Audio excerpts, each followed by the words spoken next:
Well, it's an endemic problem. On the one hand, we know more. Television has shown people, my daughter, by the time she was 5 years old, thanks to Sesame Street, had seen more different cultures than I had seen in 30 years. So on the one hand, all this diversity is there. On the other hand, what I think somehow one does in that is says, well then, you know, I have to use myself as a standard. I mean, there's nothing else to appeal to.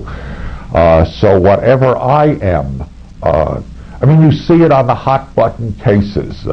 Mayor Giuliani looks at a picture and says, that offends me, therefore it is offensive. Well, that's not actually a very defendable case, but I think it's almost that we are too aware of difference now to do anything but say, well, then I'll have to trust my own instincts.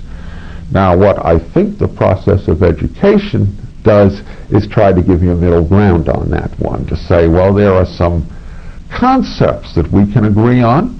They're not ultimate truths, but they're not made up individualistically either, and we can try to negotiate between, religion is a good example, a category like religion, which scholars have made up, and what's going on out there. And at least that's not me any longer, and it's not everything either. It's a middle ground, which is where life becomes interesting. Actually, if you just listen to yourself, life is awful.